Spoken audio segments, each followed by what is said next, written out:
Hey guys, welcome back to Intrusive Thots, episode number 3, official. I'm here today with Carlos. Crowd goes wild. Yeah, we have a background live stream audience here. This is filmed in front of a live audience. It's been really exciting because when I eventually thought of the show, I feel like one of the first people that came to my mind, like the ideal guest, was like you. Very seriously speaking. I was like, if I have a show, I need to have Carlos on it. We need to talk. Yeah, we need to talk. We have a lot to discuss. We need to have a serious conversation, okay? Yeah, no, it's really exciting because I feel like even though we see each other like once every a month, once a month, right? But it's like, it's so fun when we do link up. I think it's like crazy. I do like that. I also really like having a friend, where you aren't messaging every day, but it doesn't feel like they're ignoring you or anything. Exactly. It's like you can meet up once a month and it's just like nothing happened. It just shows. Like, you just pick up where you left off. That's that's perfect because it's like no hassle, nothing crazy like that, right? And it's like everyone's like so busy with their own stuff and everything. And it's like as we grow up, as sad as it may be, but it's like that is the reality of things, right? But yeah, no, I remember it's interesting how we eventually linked up for the very first time because it's so hazy in my mind. I'm like, when did I properly meet you? Meeting, it's like a blur. I couldn't tell you when or anything other than first year. I just know we met at some point. Like we were talking about, it was probably just like us showing up to your door. Right. And I used to do that a lot. Like we would just show up to your door because we knew another one of your roommates at the point. Like we were all in a class together. True. Like we would just Probably and it was like I knew of you, but we didn't really talk. We didn't sit down and talk. Right? It was just I'd see you on campus or something like that. And I think the funniest things was I think we had a party at our place once. The Halloween party. Yeah. The Halloween incident of 2018. Yeah. And we were chilling or whatever, and then I just hear sounds of throwing up. Oh my god. Yeah, well, I didn't want this brought up on the podcast. I've grown a lot. We need to talk about it. I've grown a lot from that point. I've grown a lot. Yeah, you have definitely. And the next day you came up with cleaning supplies. And you're like, I'm here to clean. I'm like, why would we just leave mom, till the day you show up? So we had clean, but it was really nice of you to bring cleaning supplies. Yeah. Even though you did come back for your speakers, you just knew that you would have to face us, so you bought the cleaning supplies with you. That's fair. Yeah. It was very honorable. I've grown from that point. I don't drink. You've learned. Yeah, I've grown. I feel like a lot of people come to university that never drank at all. Yeah. Or, you just don't. You haven't been exposed to that a party, or really just been left on your own, to your own. Unmonitored. Yeah, everything's on you. Without you can overdrink and no one's stop. Yeah, and that's so true. Learning how much liquor you can drink. Yeah. It's definitely a learning curve. Yeah. Do you feel like you mastered it? Oh yeah. Yeah. 100%. Yeah. No more Alcoholic Anonymous. Yeah, I've left my AA meetings behind. Yeah. It's not alcoholic. They miss you? No, they see me flourish. I'm pretty sure they can't miss you. They can't tell you they miss you. Yeah, fair. Yeah. But I've changed. I don't drink hard liquor anymore. Nice. I only drink White Claws because I also feel that it's not fun. A lot of people in first year are just drinking to get drunk. See how fast you can get drunk. Yeah. And you don't remember anything, and then you're messy and you throw up on your friend's carpet. Yeah. You're humiliated the next day. True. If you just have White Claws, you'd have to drink 10 of them before you, maybe more. Before you're at that point. Yeah. So I really like it because you can have 1 or 2. You're hanging out. You're just chilling. Yeah, for the most part. So. Okay, tell me a bit more about what you're up to. Up to? Yeah, what you're up to. Post-Trent, post-graduation, post-undergrad. Yeah, I'm still at Trent. I'm doing it in my grad school. In grad school, that's my day job. That's it. I'm at grad school. That's what I mainly do. Okay, grad school by day and Ecuchapin by night. Yeah, and I do have my alter ego. Alter ego. So I do have a radio show and we do have a collective, Sudaka Collective. That's so fun. Yeah, that's definitely mostly I want to say hobby, more not hobby, kind of a passion because I do treat it almost as seriously as I treat my grad school job. That's something that I really want to flourish and definitely put a lot into it. Yeah. Ecuchapin, my DJ name. Pretty cool. I have a radio show. How'd you come up with the name? Okay, so my mom came up with it. My mom came up with it. Yeah. So I did have an Instagram poll, and you had suggested like DJ Booty or something. No way. Something really dumb. And then Fed had suggested like something also really dumb. Like DJ. So it wasn't a hard choice. So then I was, because I wanted a name, but I also didn't want to be like DJ Carlos. You know, just something really unoriginal, uninspired. Yeah. So obviously I told my mom, I was like, hey, you know, like I'm starting to DJ. I need a DJ name. What can I call myself? And then she's like, how about Ecuchapin? And I was like, that's really cool. How'd you come up with that? So then my dad's from Ecuador, so that's like the Ecu, ECU. Sweet. And then Chapin is like an informal term for people from Guatemala. They just like call themselves Chapines. Okay. So Ecuchapin. Well, that's like a good mix, right? Yeah. And I was like, okay, you know what? This is a good ring to it. And my mom came up with it. So, yeah. Sweet. Mm-hmm. Yeah, no, that's pretty cool. Of Ecuchapin. Yeah. Origin story. Yeah. Okay. I'm like really like, I love seeing everything about Sudaka.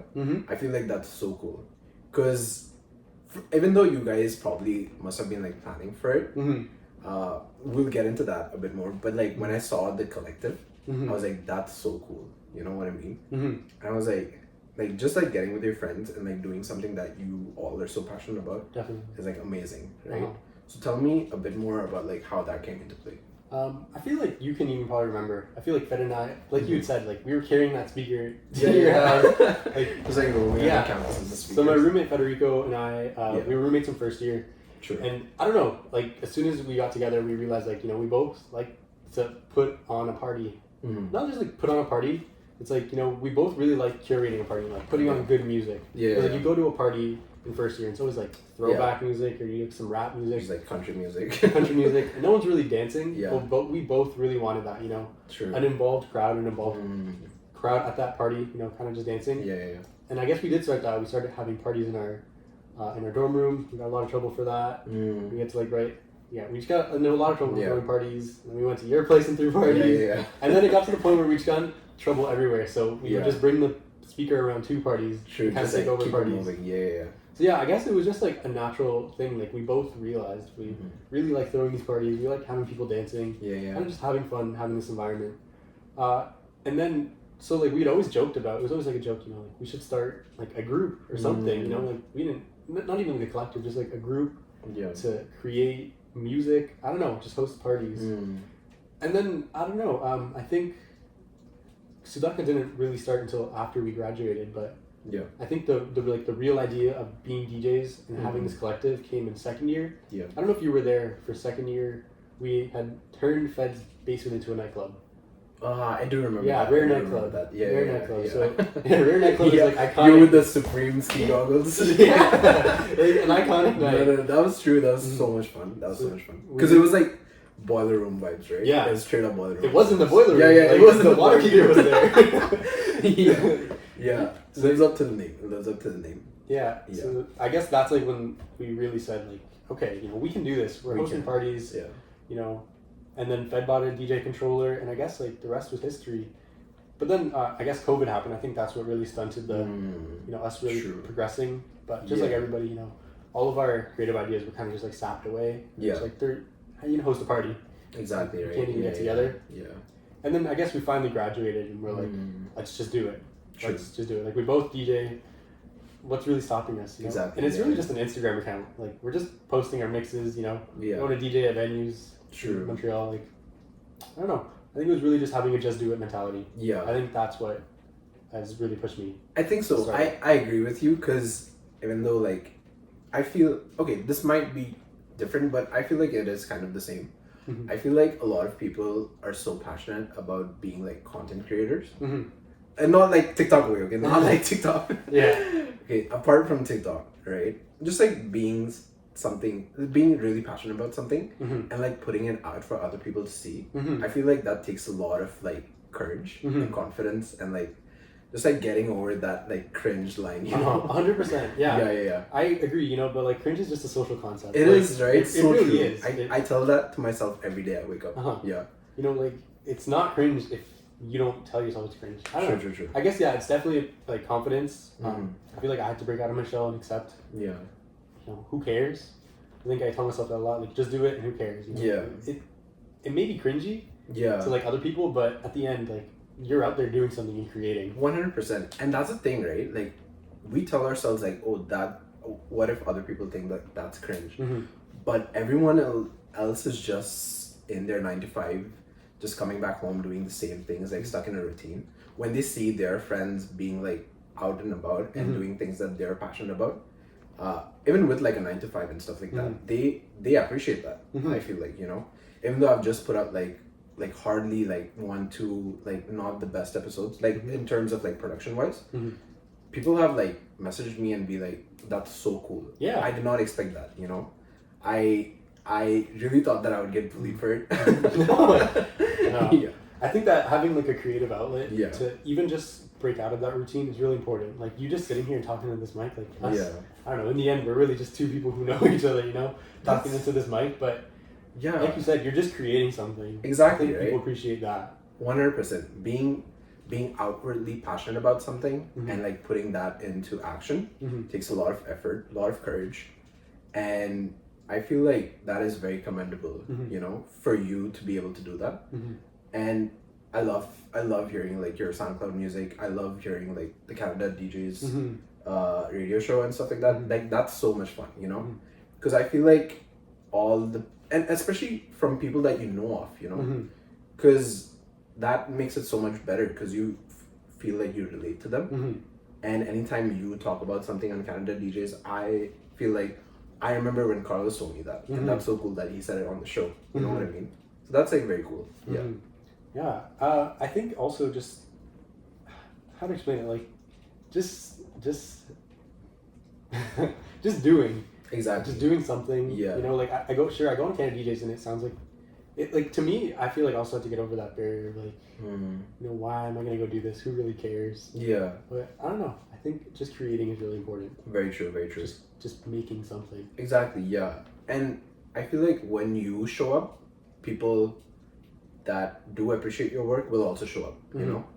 I feel like it goes hand in hand. So yeah, no, definitely. I'm like really excited to see where Sudaka goes forward. And I'm like, I'm in the front row. So yeah, you're not the ground floor. You're not the ground floor. Yeah. Like I want to have the backstage pass. Very seriously. It definitely will. Definitely will. I hope I want the respect. No, I think Sudaka will become something else. Like we don't want it to stunt. Like it's definitely stunted in the last 2 weeks. Yeah. I feel like we haven't posted, and I feel like we were talking about this earlier. How you're so content driven. Like okay, like you bought the mic. You want to get recording. Like I just want to start making stuff. Yeah.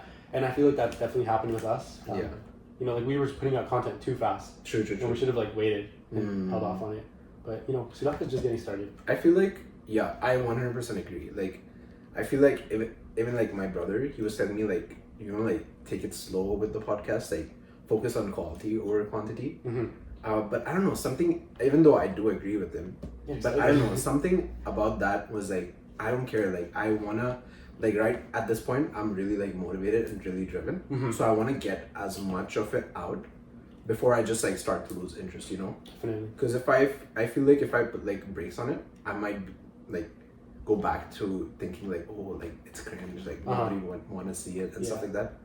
But no, I'm really enjoying this, and I feel like I get to have like a really good conversation with my friends. And yeah, no, that's really exciting. Yeah. Also, I feel like friends will think you're cooler. They want to be on here. They want to be on your little podcast. They're like, I want to come and talk. Yeah. As soon as you said you have a podcast, like, I need to be on there. I need to go on and talk. No, 100%. Like that's what I'm saying, right? Like when I thought about the podcast, I was like, at first I was like, oh man, everyone's gonna be like, oh, why did you start a podcast? Like that's so lame or like basic or whatever. But I was like, you know what? I don't care. Like I'm just gonna have my friends on it and like have like a really good time. Just like talk with them.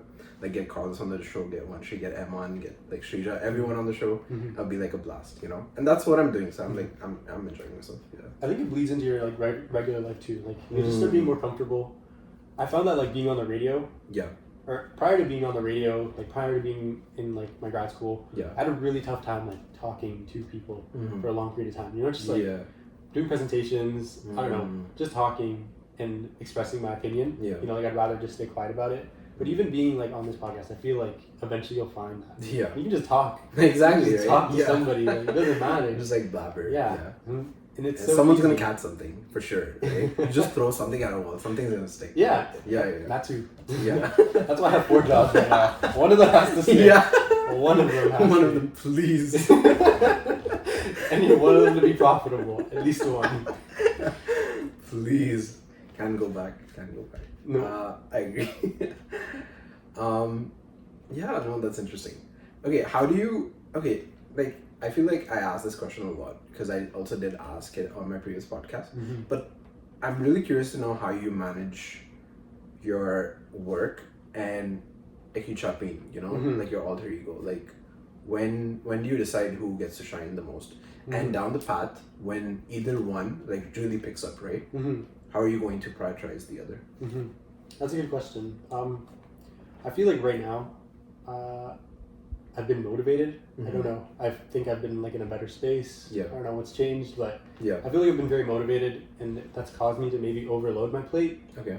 So I do have a lot going on, and it is really tough to balance it. I find that being in a committed relationship, being in grad school, having a radio show, and then also having the collective, there definitely isn't enough time for everything, and then things get thrown by the wayside.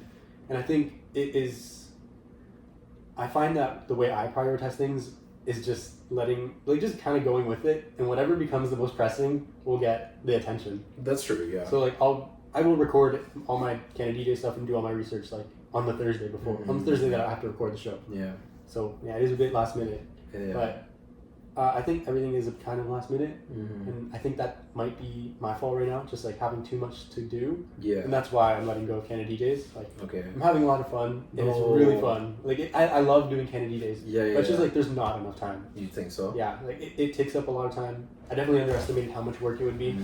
I feel like a podcast or doing something like this would be a lot more fun. Yeah. Because you kind of work on your own schedule. I do. Yeah. Like with Canada DJs, I know I need to be there every Thursday at 7 p.m. And like sometimes it's like, I don't know where I'm going to fit this all in today or this week. Fair. Yeah. So, prioritizing wise, it's like whatever's pressing. Whatever's pressing, yeah. But I feel like we are in that age where you just have to grind it out. You know what I mean? I feel like you can't necessarily have like a strict schedule and stick to it. In this day and age, especially, like I've tried so hard to have like a fixed schedule. Be like, come back from work, like cook, go to the gym, come back, like take a shower, eat, and fall asleep. But it's like, if I do that, I'm up till 3 a.m. You know what I mean? Like, there's just not enough time in the day to do all that. Exactly, yeah. And sometimes you get like held back at work with like work comes up and stuff like that. Everything gets thrown out of the window, you know what I mean? So it is very interesting to see that everyone else is also like kind of suffering from it. Because for the longest time, I used to feel like, am I just not able to handle all these like things that are like coming my way? But no, that's interesting. How do you feel when you move forward, right? What do you want to see Sudaka grow into? I feel like a really important thing for me for Sudaka is just like a sense of community. That's really what I wanted out of Sudaka. Like a central place where I guess like Peterborough, Montreal, and Toronto, like kind of smaller DJs or creatives, like it really wasn't limited to just DJs, like creatives, we have graphic designers on there. Nice. Yeah. I want it to be like a central place for everybody to kind of post. Yeah. Or like a platform. Sudaka record label. Yeah, like sort of just like a platform. Yeah. I hate to compare it to like Six Buzz, but you know how not Six Buzz now, it's kind of just like degraded into that. But you know how like Six Buzz originally was just for just like small Toronto rappers. To like post and like of course. Like World Star, like what World Star was. So something like that. I agree. Not what it is now. Just a place for or platform for everybody to like showcase their work. And also moving into 2023, I really want to host events. I've been trying to get that working. Yeah. But again, like just for small DJs to just come and just DJ and like in a place where it's not so I guess intimidating. That's true. I agree. So that's what I want for Sudaka. Like the collective, I really want just to be like focused on community. Yeah. Basically a platform. Community platform. Yeah. Sweet. And then Ecuchapin, that's different. I don't want to. I've talked about this with like my cousin. He's like, why wouldn't you want to DJ for like Kodak Black, like on Rolling Loud stage? Yeah. But I find that I would never want to be like one of those DJs where you're like, you sign with someone and then you're stuck with them as like a ghost writer. Or like Deadmau5 and like Tiesto, Yeah. We're just like so big on these big stages. Yeah. And it's like sure you're like the pop and DJ, but I don't know. I really like being intimate, like with the crowd, like a much smaller, intimate setting. So independent. Yeah, definitely. Yeah. I agree. And I commend that, because what you see a lot of times when like artists grow, like they have to yeah, basically, right? So their audiences also grow, right? So their craft becomes so basic, because you're trying to please the whole crowd, and the larger the crowd is, the more basic definitely the output is, right? So I will gatekeep you.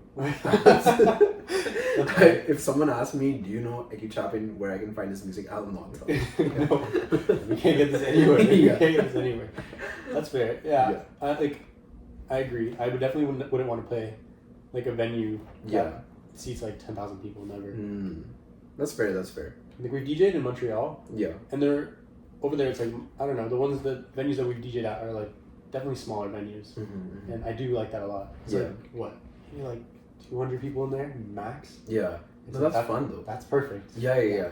Absolutely. Because you can actually see like people having fun. Yeah, that too. Right? And I feel like that's so like, I don't know, something about that is like satisfying, because you see people enjoying your work.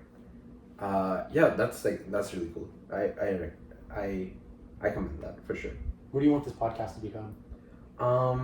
The podcast, I don't know, to be honest. Here's the funny thing though, like when I initially came up, okay, here's the funny thing. The funny thing is that I actually don't like listening to podcasts. Me neither.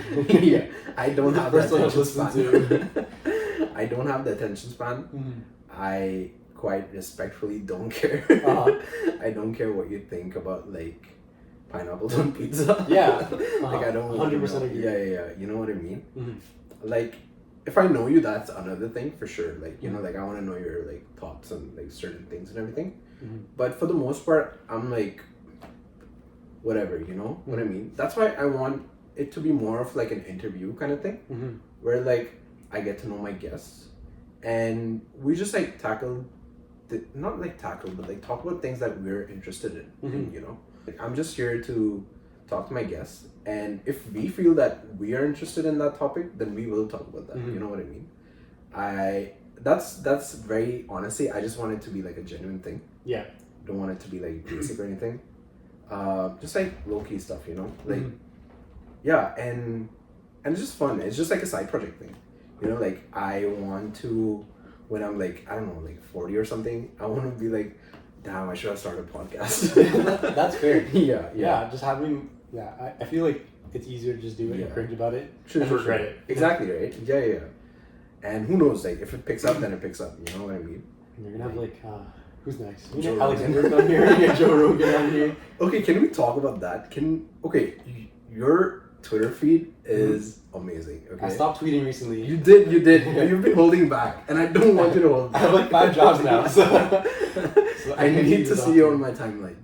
My biggest problem with Peterborough, my biggest gripe with Peterborough, is the transit system. Just like the failure of the transit system. Yeah. Peterborough has, and you know, I reached out to him, and we reached out to the TCSA before. Like I've been trying to reach out to somebody about this transit system for like 2 years now. Okay. And no one's ever really cared. It's just like pushing around the problem. It just feels like ever since I've come to Peterborough, each year I feel like the transit system has gotten worse. And like progressively worse. Yeah. You're like, okay, this is rock bottom, and next year it's like it gets worse. Yeah. Like in our first year, it really wasn't bad. It was good. I even though it did not have Google Maps, right? It wasn't on Google Maps. You had to like pull up the actual the PDF sheet. You have to like PDF. pull out like a 6 foot long like paper. I remember like that. The bus timings. You have to match the stars. And You did. You have to match a northern star and find out what bus number it was. But it did work, right? It worked. Like I feel like it was so much faster. It was really efficient. A lot more stops. It got you from point A to point B in the fastest way. I don't know if it was the fastest way, but it definitely got you from point A to point B without any delays. Yeah. Right? You would know where you were going to end up at. Exactly. Like, yeah. 100%. And you could plan your whole day around that. Yeah. What do you think went wrong? So then they had this overhaul for the Peterborough Transit. They complained that the issue with the old system, if you remember, is all the buses would come to the downtown terminal at the same time and leave. So that's what the way it was before. And they had an issue with that, saying that, you know, not everyone necessarily has to travel through downtown, which is fair.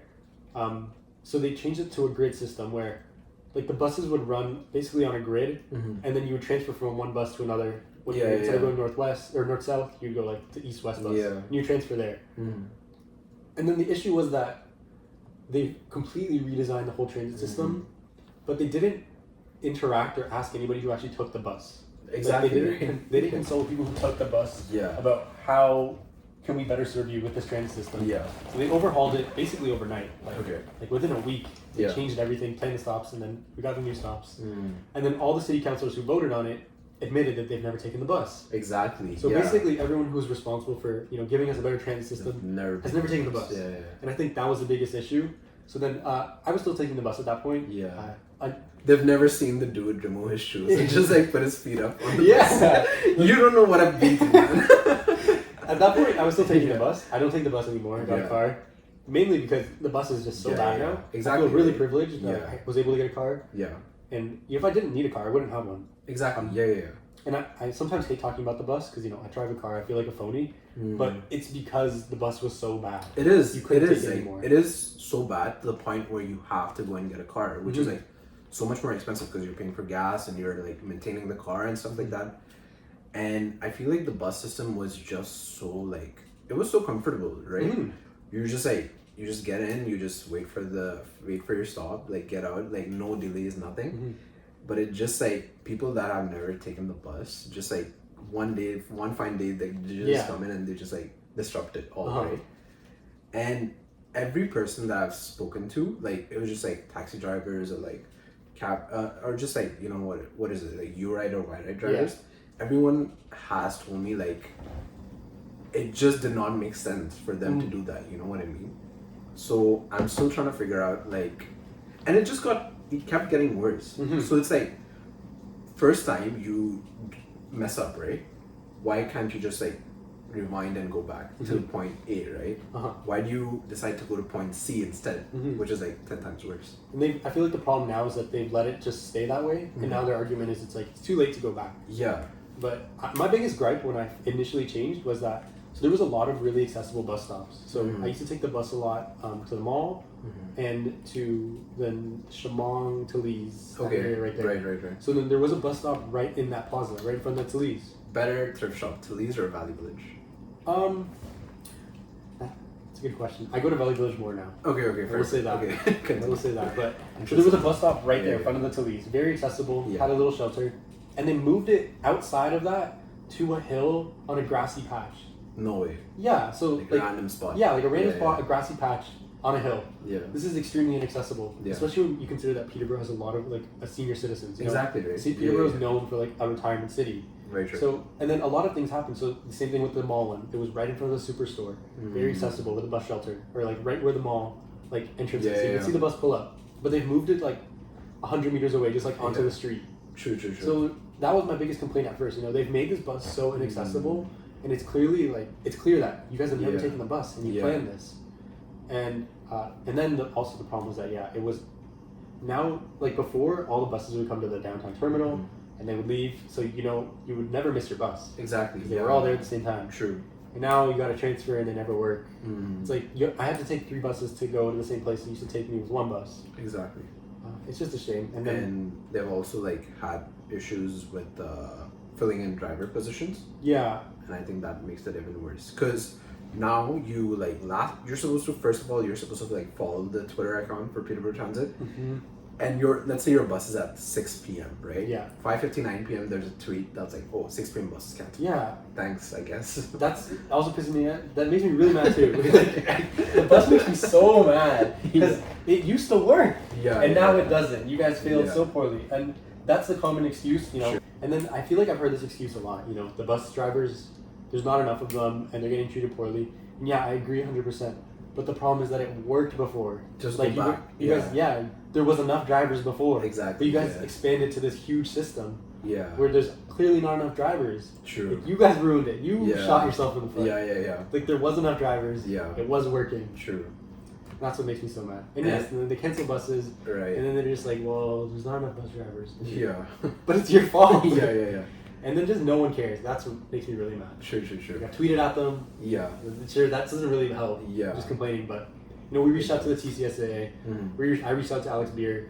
Yeah. And it just gets pushed around. It's like, Yeah. No one's really willing to take responsibility and try to fix this. Exactly. And I do remember this, like, in our first year, there used to be a direct bus from Trent to downtown. Mm-hmm.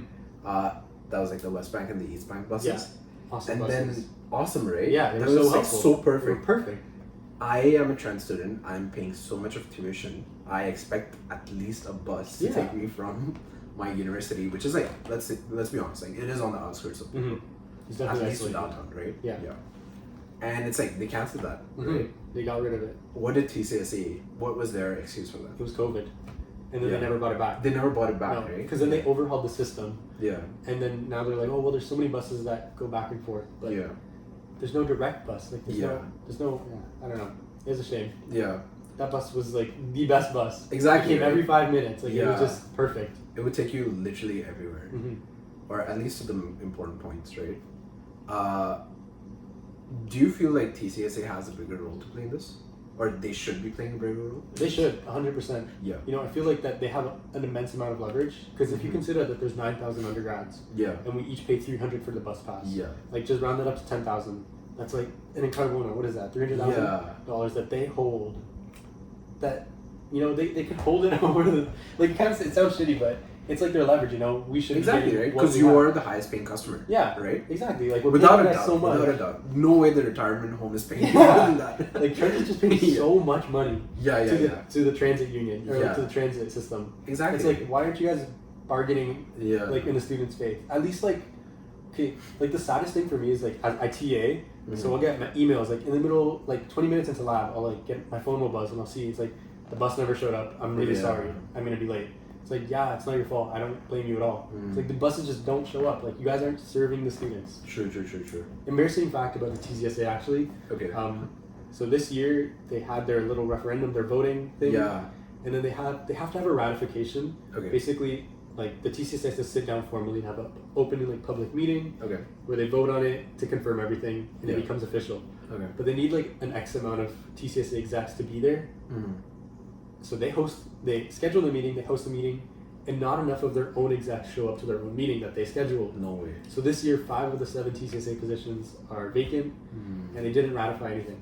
Right. No new movements got pushed forward because they failed to show up to their own meeting. Failed to show up. That's crazy. To their own meeting. It's just like the TCSA. And these are paid positions, right? Oh yeah, and these are paid positions. I can talk about this forever, but yeah, they're paid positions. They're paid positions, and they hide that too. They get a salary. They do, right? Yeah, they get like a big salary. Yeah. Especially like when you consider that the salary, okay, may not be big, like what, even if it's like 10K, to us it might not sound like a lot. But like as a student, like that's amazing. Yeah, you get free tuition. You hit the bank. Yeah, you hit the bank, right? That's it. That's all you need. So I don't like that they try to hide that. Yeah. A lot of TCSA doesn't really know what they're doing either. I remember back in like third year or whatever, I forget exactly what was happening, but one of the TCSA execs went on Twitter and was like, God, I wish I could help you guys with this. No, I remember that. I don't want to name drop here, but yeah. And then everybody came on like, you can't help us. That's your job, bro. Like, I'll read out the job requirements. Yeah, like, it was in his job description. Well, it just was like everybody in the TCSA. Like, apology video now. Yeah. It just feels that way, that nobody really cares. Yeah. And I feel like a lot of Trent students don't really care either, you know? The voter turnout is usually really low. It is, right? It's like, what, like maybe like a 10th of the student population. No one really cares because, in my opinion, it's because the TCSA never really does much other than host events. That's almost what it's become. You know, they just host events and they sell merch. I agree. It's like the pink and green jumpers. Yeah. It's like that's all you guys do. You know, it's a winter season. Pick up your matching. Yeah, buy one of our ski masks or something like that. But first of all, where is the V-Lone jacket? Yeah, if they're gonna do this in like some good collabs at least. Yeah, at least a good collab. Yeah. Because they get a lot of money too. Sudaka x TCSA collab. You know, I'd be willing to stoop to that level. Yeah. For the brand exposure. For the brand exposure, I would. Yeah. But it just sucks because, you know, we've tried to hold the TCSA accountable. Yeah. But they're also like, they can also just not care and no one will do anything because no one will do anything. Like nothing will happen. Yeah. Like if we make a cousin rock, like it doesn't matter. I feel like the TCSA does not know the power it holds. Right? Because if they wanted, they could disrupt the whole system. Oh yeah. Because they have the backing for it, right? Because the whole because they represent the whole of the student population. So if they say that, like this is not acceptable, like people are gonna have to put in the work. You know what I mean? So I feel like they don't. I don't know if they know of that or not, but like I feel like they need to act on it. Definitely. Yeah, I think they just don't care. Yeah. I think there's just apathy and everything surrounding that. Yeah. When I think of like the Trent's general population, I think of man. I say nicely.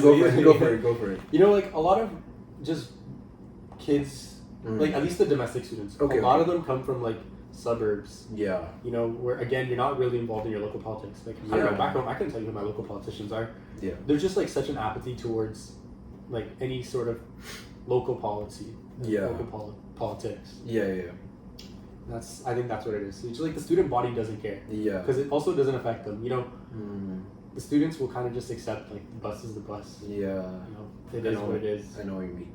And I feel like that is one more like such an important topic that the housing crisis in Peterborough, it is very real and it is very like I don't know, it's such like a big issue for people to not address it because you're getting like a room for like $950 and like on Facebook Marketplace no heat, no hydro, nothing, no Wi-Fi, nothing, right? You're paying for utilities and stuff like that, and it's just like a square room, like which is like I don't know, like hardly like 250 square meters. Like 7 other people too. Yeah, I agree. Oh, you remember that one 14 people 14 people all in one room. That's actually a really sad thing though. Yeah. I know that in a lot of landlords will take advantage of international students. Exactly. They'll throw like 3 beds in a room. Yeah, and they'll call it like amazing. Yeah. And they'll be like, hey guys, 14 people in this like 2 people house. Yeah. No, that's crazy. Yeah, it is sad. It is sad to see in Peterborough that the housing crisis is getting worse. Yeah. And I think that Trent is definitely playing a huge role in that.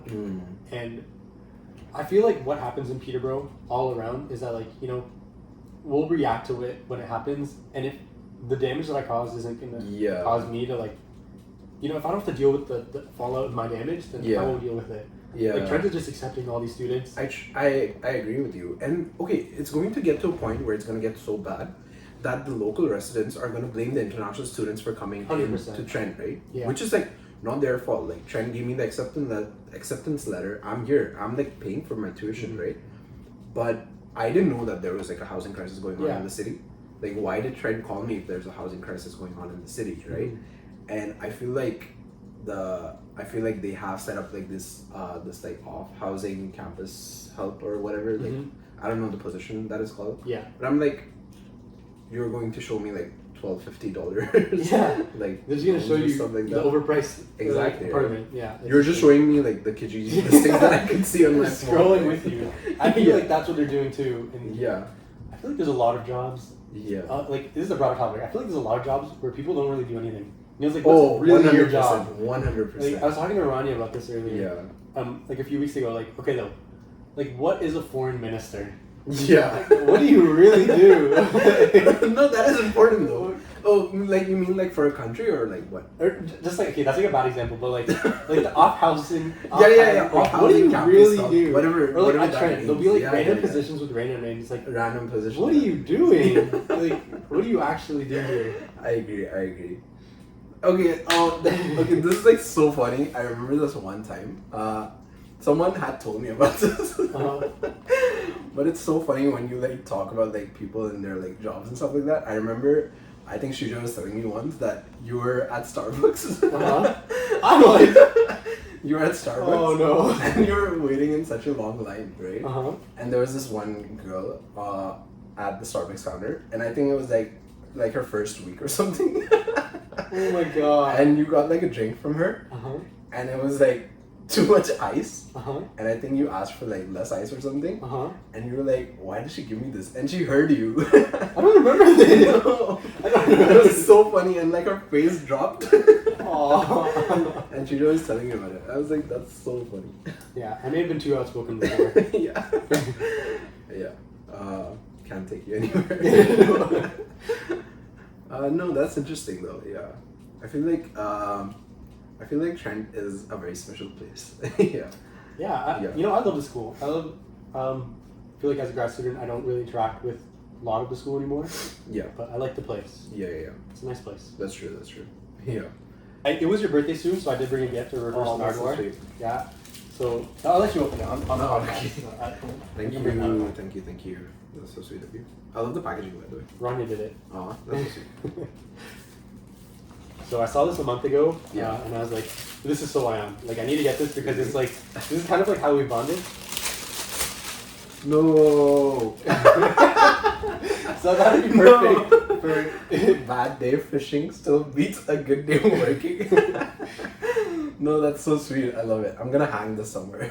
Yeah. If you have like a desk at work, I thought it'd be fun. I'm going to. Yeah, because especially in the last podcast, you're talking about like, you guys go golfing. What are you what are you actually doing? Like, you guys are just like going and ignoring the family. But what are we doing when we're fishing? We just stand there in silence. And bites. Oh, I love. Every time you post like a fishing meme, I went to the bag, but I didn't tell them which bag. Like, I love this. That's so sweet. Thank you, Rania, by the way, if you're watching.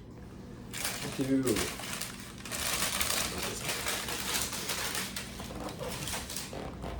I wanted to bring that up. Fishing, Yeah. I feel like that's probably the whitest thing I do, and probably the whitest thing that I picked up from Peterborough. Yeah. Fishing. No, I feel like fishing is like, it is very ethnic though, right?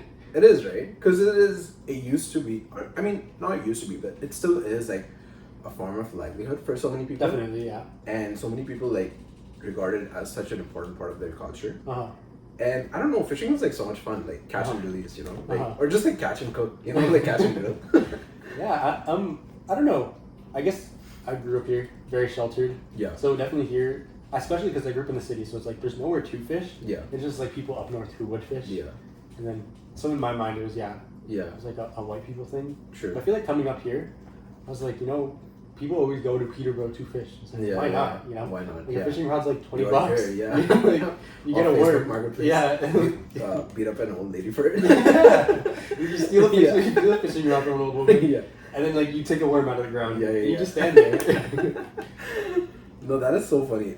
We still need to do the ice fishing thing. We need to do that this winter. We need to do that this winter. Hopefully, like it gets cold enough. Oh, it hasn't been though, right? No, it hasn't been. No. Last year it got cold like for 1 month. Yeah. There was like a month where we could have gone. Yeah, and it needs to like thicken up because I'm definitely scared of like stepping on like the ice. Yeah.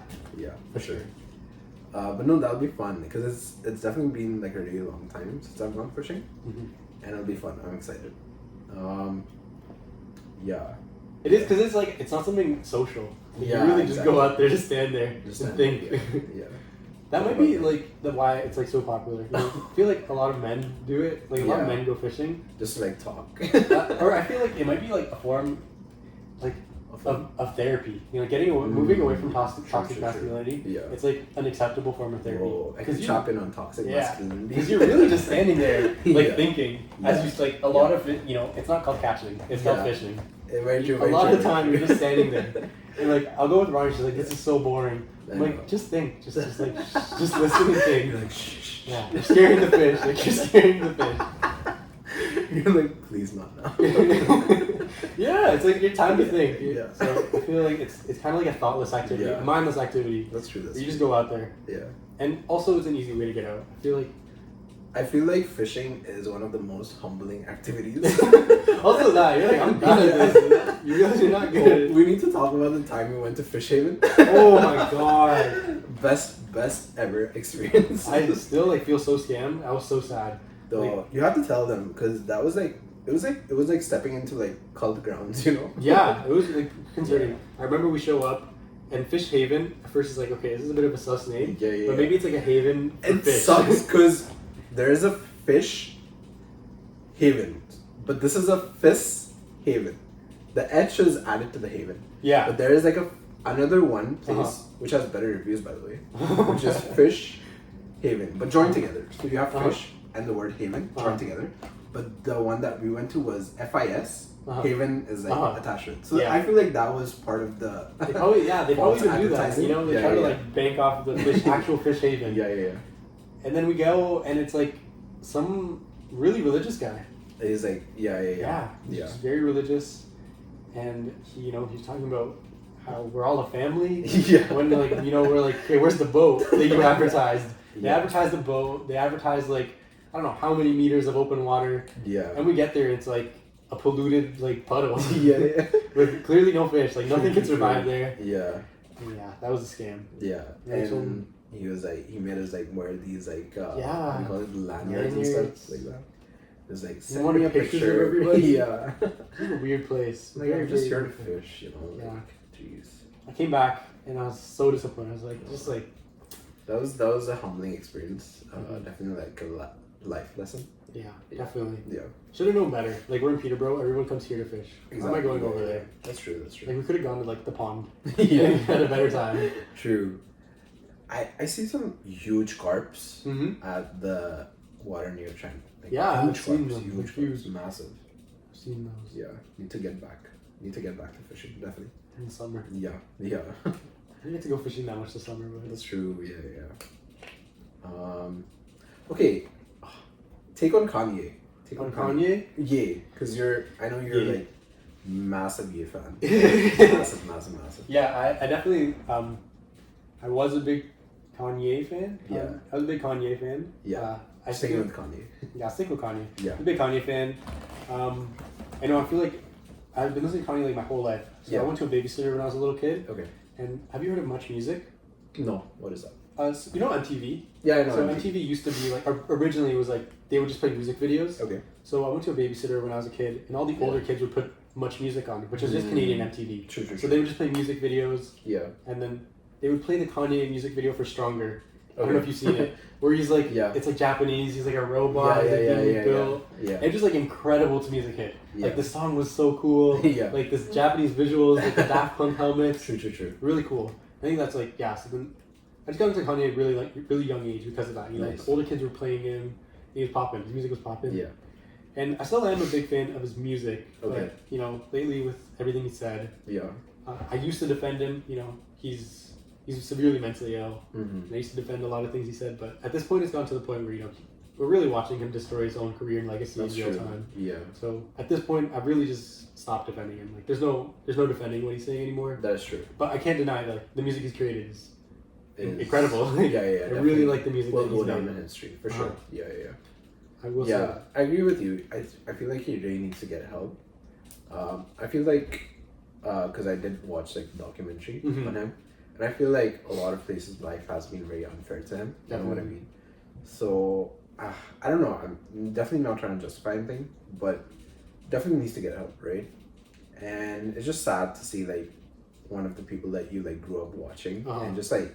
I don't know. It's just like you looked up to him, right? And I don't think so. I feel like Kanye's always been problematic. Okay, that is true though. That is true. He's always been doing crazy things, but the things he did before were like funny, and you're like, "This is awesome." This is awesome. Like I'm not looking up to him because you know he's like getting drunk at the MTV Awards at the Henny bottle. Yeah. And then going up on stage and interrupting Taylor Swift. It's like, okay, I don't, you know, like I'm gonna look up to him, but this is hilarious. This is just so funny. True. But then his music and his like career, I think definitely you can look up to his work ethic with the way he made music. Yeah. And like his work ethic to put out his best work. That's true. Yeah, I agree. It's really sad to see. Yeah. But even in the documentary, you could see slowly, like as the episodes progress, like his mental health just severely declined. That is true. Yeah. Like, I remember in the last episode where he's like arguing with the real estate agent about aliens. Did you watch his interview with Piers Morgan? No, I watched like clips of it, and they're just like yelling at each other. I know, right? Okay. Yeah. Did you see it? Just clips of it again. Yeah. Did he say anything interesting? It was crazy. It was just crazy. Like, Piers Morgan would say something, and Kanye would just be like on like a whole different tangent. And he would just be like, "Next question." I'm not answering that.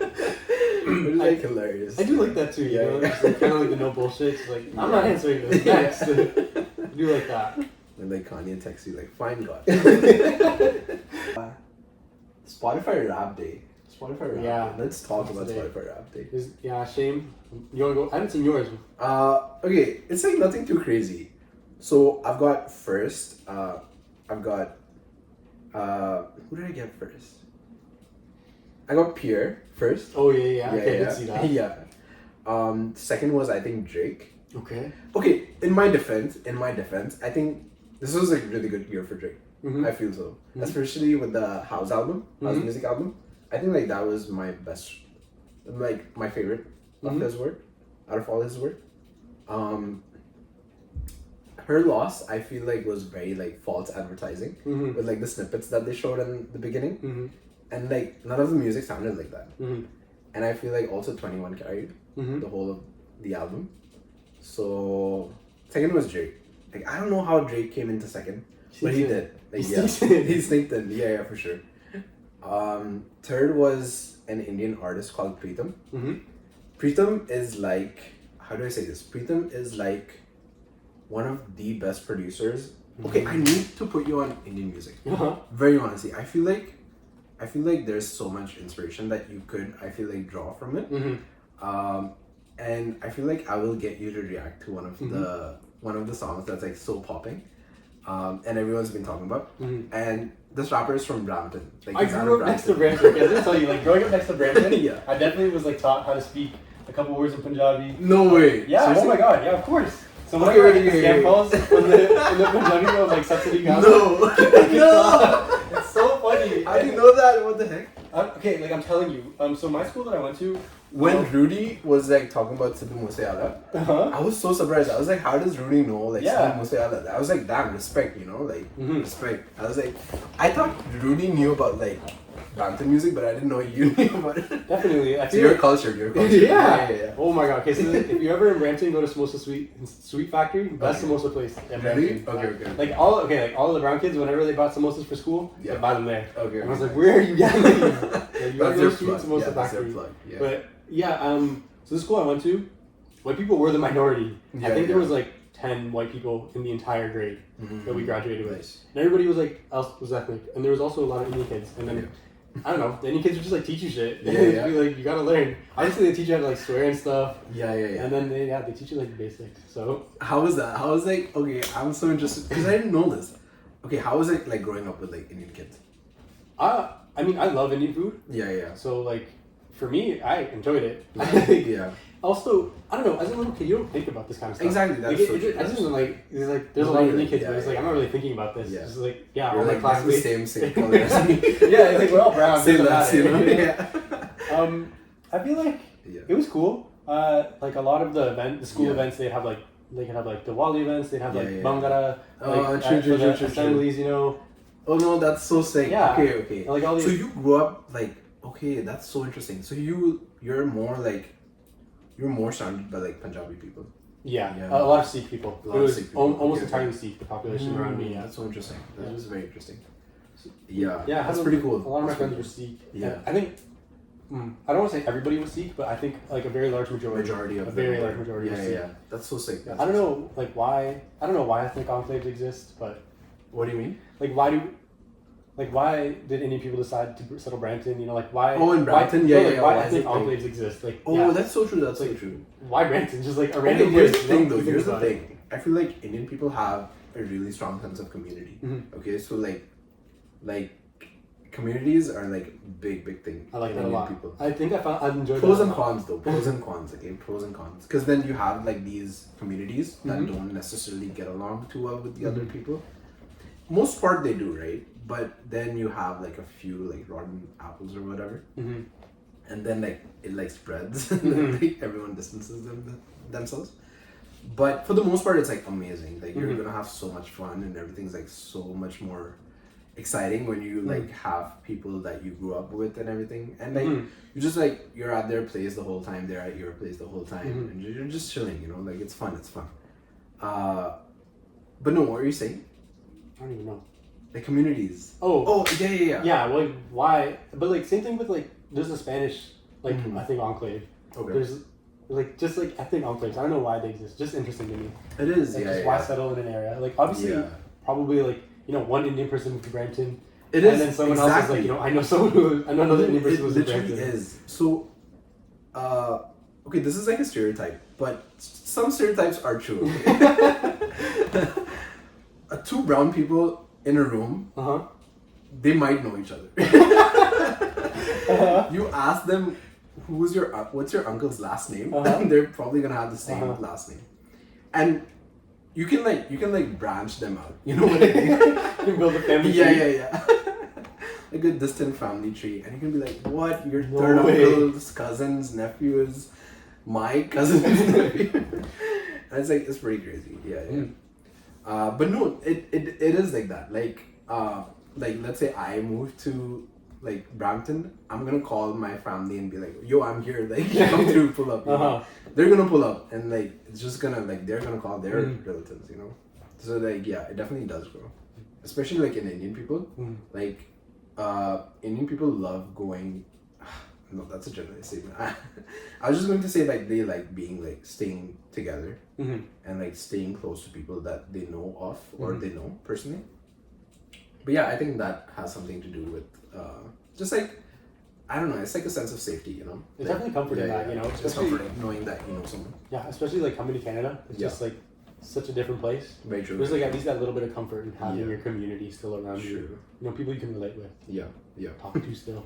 I liked it though. You know, it felt like, I guess the community aspect was strong. Because I always felt welcome. Yeah. And just like, exactly. They're dancing Bhangra and they're trying to teach you how to dance Bhangra. 100%. It's like, like they bring in samosas and be like, you gotta dip it in this sauce. This one is like, you gotta try it. Indian people love like assimilating other cultures, people of other cultures into their own culture. Because they find like so much pride in it. And I'm totally with that, you know, because it's like so much fun, right? It's so much fun. You're proud of who you are. Exactly, 100%. But yeah, that's why they like every like Diwali event, they're catching all their like white friends and like dressing them up in like Indian clothes, and I feel like that's the funniest thing ever. And it's just like cute or whatever, you know. Like you can tell a white person to do anything. I feel like they'll do it. Like, I can't be disrespectful, so they'll do it. They'll do it. Yeah. That's internally, they're probably like screaming. No, that is so interesting. Okay, Indian music scene, I feel like I have so much to introduce you to the Indian music scene because it's like, it's popping, you know, it's popping. It always has been popping, so I feel like... I know the basics. What do you know? I don't know the song names, like, but like, you know, if there's a dance at school, they're playing the same... Yeah. That's true. You have like cult classics that you can never go wrong with. And they're like timeless. So your grandparents probably know the same song, you know? So, you know, it gets passed down generations to generations. But no, like media and entertainment is like a big industry in India. That's why like T-Series is like the... I forgot about that. Yeah. Wow, suppressed memory. Yeah, that's like, they run the industry basically. What was it actually? So it's like, it started off like as a record label. Oh, okay. And then they got into like producing movies and stuff like that. And yeah, it's like a record label turned into like a media house kind of situation. So yeah, like a lot of like movies and like music comes out of them. I have thoughts on them. On T-Series? Yeah.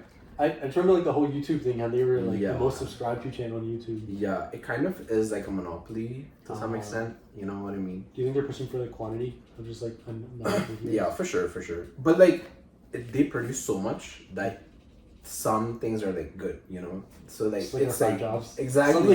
Something has to stick, you know. That's fair. So like you hear one good thing from them, you forget about the 100 bad things that they produce, you know. It's like, okay, I guess it works with them. But no, yeah, so Preetham is like, he's like one of the OG producers.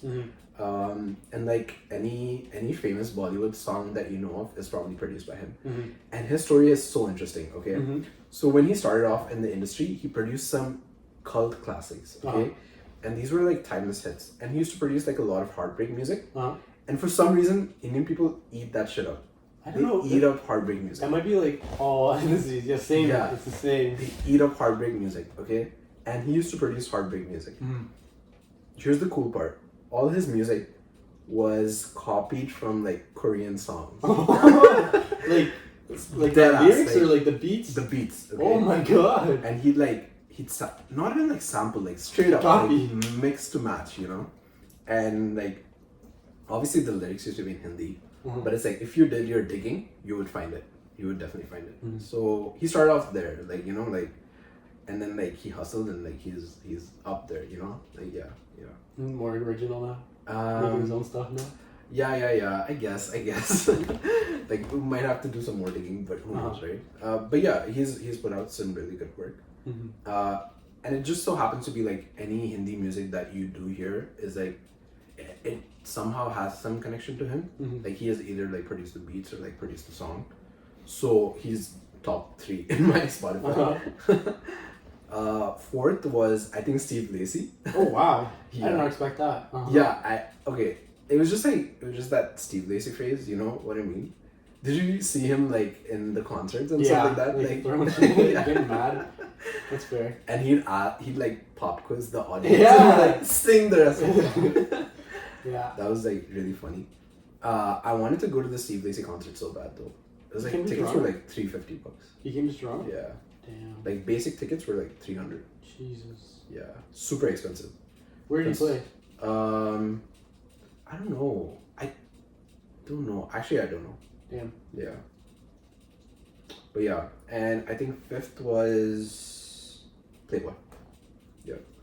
What was your top genre? Hip hop? Pop. Pop. Yeah. Damn. That's a good one. That's a good top line. Yeah, interesting. Yeah, very. How many minutes did you have? It was like 60, I think. 66. Holy. Okay, Yeah. that's like 2 hours a day. Yeah. That's a lot. Because that's all I do at work. Damn. Like that, I'm just like listening to stuff. Okay, that's a lot. Yeah. I don't know why. I always think that my minutes are lower than what I expect. Yeah. I don't know how. Mm. I don't know how. Oh, how many minutes did you have? I had 33, but I stopped listening to Spotify. In June, July. you said. July. July, okay. Yeah. What was your top 5? Top 5. First was Kanye. Nice. Second, this is how I knew it was like, I haven't listened to it in a while. Second was Daft Punk. Yeah. I went through a Daft Punk phase in like February. Actually, it wasn't Steve Lacy. Fourth was Zen. Zen Malik. Oh! Yeah. Really? You listened to his name? Yeah. You should. I think. And my top was R&B, not pop. Mm-hmm. Yeah. I think his music is really good for like R&B and stuff. Mm-hmm. And I don't know. It was like I've never heard a single one. got into him when he like split up from the band. Uh-huh. And I don't know. I've just like stuck with him. Yeah. Is it mostly just like R&B music? stuff. Just R&B. Does he produce or does he write? What does he do? He writes and he sings. That's cool. Yeah. Huh. It's pretty sick. I haven't heard a single song. I'm going to have to check it out. You should. Check Yeah. it out. Listen to his debut album. Okay. Really good. How many albums does he have? 3, I think. Oh. Damn, Very I interesting, Not very kept interesting. Up, like, at all. I didn't know. Listen to the debut one. Mhm. Debut one's really good. Yeah. Okay, sorry, today go. What were you saying? Kanye first. Kanye, Daft Punk. I see, like, I went through Daft Punk phase, like, a long last time ago. Yeah. Like, last winter, when it was still cold again. Yeah. Um, Winter is like always Daft Punk era, right? I don't It know. always Maybe. feels like that. Maybe. Because anytime I listen to Daft Punk, it's like Uh-huh. winter. Yeah. It's I always in didn't the even winter. realize. Like the January to February phase, Uh-huh. that's my Probably. Daft Punk phase. Now, their music, what do you listen to in the winter? What do you find that you listen to most in the winter? It's like sad music. But yeah, I was gonna say, I Yeah. feel like I listen to sad music, but I don't think that Daft Punk is really sad music. I don't think it's sad, but it has some like, it definitely has like a darker tone. You know Like what nostalgia, I mean? sort I of? don't know. Like Something like a that, synth right? kind Something of- like that. Yeah, I guess that's fair. It kind of makes me think back. Yeah. Like Okay, what do you half of your associate songs with? What do you mean? With memories or, like, okay, here's my thing. Okay, like, when I listen to a song, it reminds me of like a time period that I was in. Mhm. You know what I mean? Mm-hmm. So in my liked playlist for like Spotify, if I like scroll like, let's say to like the middle section and like I play a song, I'll remember like what all I was doing and what I was going through during that time, during that timeline, you know? That's fair. So like you Yeah. associate the song to when you were listening to it, not necessarily like a Exactly. feeling. Yeah, I associate it to when I was listening to it, and then that results in what I was feeling at that time. At that time. Yeah, So it's more of like a what's the word? Like a bookmark for a different point in Kind your life. of. Yeah, very That's true, fair. very true. Yeah, that's a good way to put it. I don't know. I think I really listen to the song and it evokes a specific feeling. Mm. Like if it's a sad song, whether I listen to it now and I was listening to it like 4 years ago Yeah. or 2 years ago, it doesn't matter. It's like So just different a sad feelings song. each time? Yeah. Okay. Just like a sad song is a sad song. Yeah. I feel like I feel that way, but Yeah. only for music I don't listen to anymore. Yeah. Like if I go back and listen to something that I used to listen to when I was like 17, Okay. be like, okay, yeah, like I associate this with that time yeah. period. That's true. That's and how I true. was feeling then. Yeah. Yeah. I don't know who my third artist was. I don't know. I'm gonna pull it up. Pull it up. Yeah. Because I think you had the Apex Twins on there. Oh, it was Aphex Twin. You're right. Right. Okay, it was Aphex Twin Yeah. and Bad Bunny. Oh yeah. Of course, Bad Bunny. I brought the Latino back, you know. Nice. And Mall Grab. That was it. Okay, Top pretty 5. cool. Okay, artist, yeah. Again, like I didn't really use Spotify that much anymore. Yeah. Kind of like over it. What's your like? I wake you up at 3 a.m. What are you listening to? 3 a.m. Yeah. Oh my Like I God. wake you up from deep sleep and I'm like, Carlos, play a song for me. Play a song.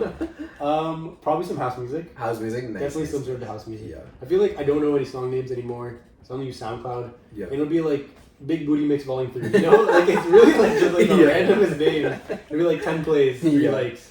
Yeah. So I don't know like song names anymore. It's kind of just like. I know, I agree with you. Yeah. But definitely house music. Yeah. I feel like it's not aggressive and abrasive. True. I can't have lyrics immediately. Yeah. You know, it's kind of like So easy way. when you listen to a song, are you paying more attention on the beat or the lyrics? Definitely the beat first. Okay. And then slowly start to listen to the lyrics. Okay. And then trying to hear out what they're saying. Fair. What about you? One thing about me is like I never listen to the lyrics. Really, never. Like, if you were to ask me like, what was The Weeknd saying in this song? Like, I have no clue. I just remember the beat. That's fair. Yeah. I feel like some artists, you know, you really don't have to. Like Yeah. The Weeknd, yeah, you don't really. You just talking about like. He's just money talking and about like drugs. his Yeah, like you really just talking about. money, girl, car, Yeah. drugs, love interests. He's not really talking about anything, but there's like some artists where if you listen to the lyrics, you're really getting a whole new like experience. the spoken word songs. Or I feel like if you listen to MF Doom's albums, he's telling a story. I agree. Like the whole thing is like his persona is like a Yeah. supervillain. You know, he's telling the story of a supervillain. Yeah. Or things like that. Some artists. Except when it's like Playboy Cardi. Like when he said that I tatted Onyx, like I read that shit up. I'm like, what does he mean by this? I think Playboy Cardi is also a good example. Like you don't really listen to the lyrics because I also hate people who like will come on and say, you know, the rappers these days are talking about nothing. You know, the lyrics don't mean anything. Yeah. But they really don't have to mean anything in my opinion. That's true. I feel like the idea of trap music is that it doesn't mean anything. You know, you're kind of just rapping and sounding aggressive. Yeah. I think that Playboy Cardi is using his voice as an instrument. Yeah. You know, it's not what he's saying; it's the way it sounds. Like he's kind of known for his ad libs. Let's retrospect into this because this is a topic that I can talk about, right? Okay. Mumble rap, yay or nay? Yeah, Yay, right? yeah. And okay, It's his own art form, like exactly, right? Sure. Yeah, and I feel like being able to just I don't know, like I feel like mumble rap is more about the flow, right? And for you to be able to like go in like a certain flow and then switch it up all of a sudden, regardless of the beat, right? Oh, I forget. There's this one artist. I forget who it is. Was it Playboy Cardi? It was someone, right? And their flow is like, I think 2 steps ahead of the beat, and it still sounds so amazing. Like it's not on. I think it was like Playboy Cardi. I don't remember, but like I saw like a breakdown of this, and it was like so cool. Like even though they are ahead of the beat, like it sounds perfect. You know what I mean? And yeah, I don't know. I think that's like so cool. Yeah, being able to do that. I think that's a skill. That's a skill. Again, you're kind of just making art, and I think that it's a bit pretentious to say that, you know, mumble rap isn't real art. They're not saying anything, because again, like people are listening to it. Why are they listening to it? Sure. It still sounds good, you know. Yeah. I don't think you have to be deep. I actually really, this is like one group I really dislike rappers who are only pushing to be deep. Yeah. Like, I'm not a big fan of J. Cole or like I really don't like J. Cole. No, the J. Cole haters. I don't like J. Cole and I don't like, you know, like Logic. Yeah. Like, Oh my goodness, you guys are just talking about like the most boring. Yeah. You know, just like it's like if I wanted to hear a full movie, I'd just watch one. You know what I mean? yeah, like I'd listen to a Malcolm X speech if I wanted to hear this. Yeah, literally. This isn't. You know, I feel like it's especially bad with like with what's his name with Logic, because then it's like corny. With like J. Cole, like 2014 Forest Hill Drive, I feel like it was flow good. with it. Yeah, I good. saw like that album. There's flow with it. Yeah. It wasn't all just like poetic. Very true. Very true. So I can go with that. So I feel like someone who has mastered that is what's his name, man? Kendrick. Okay, not Kendrick, but wait, I'm literally like in a loss for words. Mr. Rager. I don't know who that is. No, the guy who sang the song, Mr. Rager.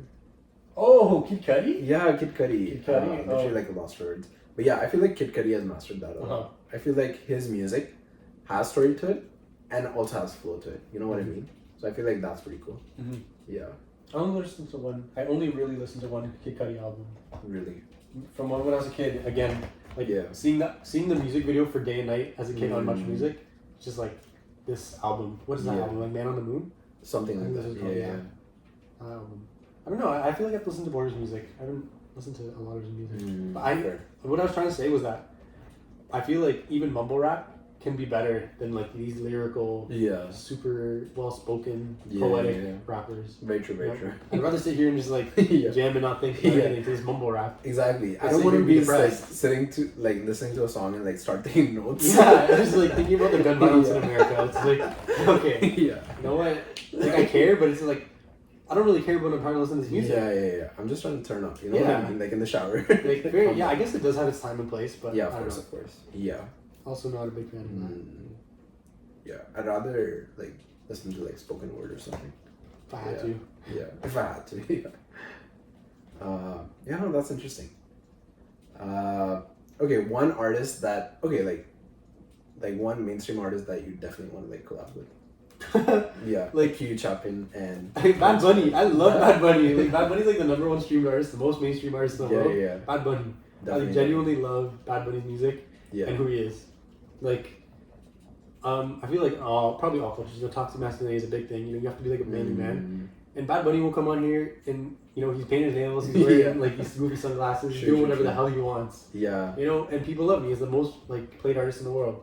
Right. I agree. Bad Bunny. He does whatever the hell he wants because he's Bad Bunny. Yeah. One artist that you'll never collab with. Like, never. Probably just like some sellout artist. Like I'm not a big fan of like really big popular sellout music. Yeah. Like I feel like if you listen to like EDM, okay, this is probably a hot take. I know people love like progressive house music. You know, like Avicii, you know? Yeah. Like those kind of songs that are, how do I explain them? Like you just hear. I know. That's like EDM. Like EDM, like Tiesto, Deadmau5. So one of those kind of artists. I hate that. Really? I hate that so much. That is a hot take. Yeah. I know people love it. I know people would exclusively only want to go to festivals if they only play that. Yeah. Like, people will ask for only that. I hate it. I hate it so much. Why though? It sounds like corporate music. You think so? Yeah. You associate that with like the next iPhone ad? Yeah, exactly. Literally that. I feel like that's what sellout music is. Like, I don't know how to explain it. It just doesn't sound as inspired to me. Even though it probably is. It's probably like, okay, you know that song "Hey Brother" by Avicii? Okay. Like, you know that song? It's like you're probably gonna have to sing it for me, but like, I know what you mean. Hey brother. They always play it at the social. Hate that song. It's just like EDM, like progressive house EDM. Hate that. Like what am I supposed to do? I'm like just standing there. You know what I mean? I don't know. Yeah, like what am I supposed to do? I don't like this. Rage or something. The lyrics just like uninspired and music's uninspired. Yeah, probably some sellout artists like that. Yeah, fair. Never could associate that with my brand name. Interesting. Okay. Not even for the clout. Yeah. Do you find that music trends are a bit delayed? Would you say that they're delayed in India? Like they get to there after they blow up here? What do you mean? Like I find that clothing trends, especially in like South America and like Latin America, like when I go to Guatemala or like if I see family, they're wearing things that were cool here like 3 or 4 years ago. You know, does the same thing happen in India? I don't know. Like in India, they set the trend themselves. You know what I mean? That's good. Even though there is like a major Western influence, there is to some extent that that delayedness, but I feel like they make up for it in like a really cool way, and they add like their own like twist to it, which is like really cool. You know, like I don't want to see the same thing that I'm seeing here.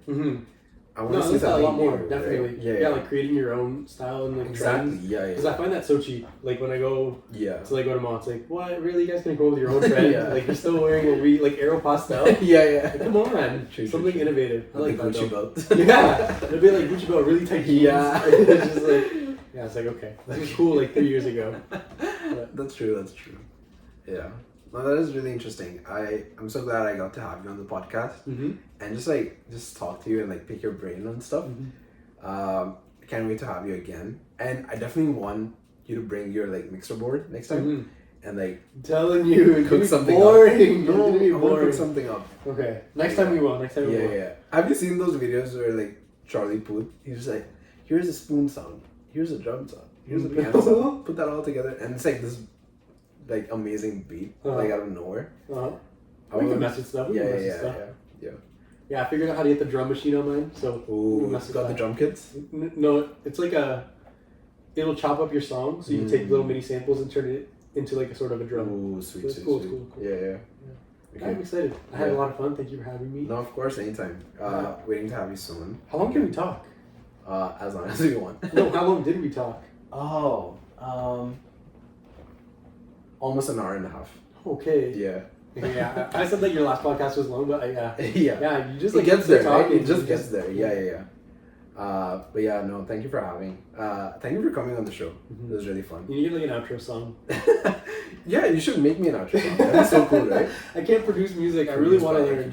I really want to learn how to produce music. I think that's the next step. Yeah. That's another conversation. The longevity of DJing. Ecuchapin x Pierborn. Yeah. Collab. Conversation for another day. Yeah. Talk about that then. Sweet. Awesome. Thank you guys for watching. Bye.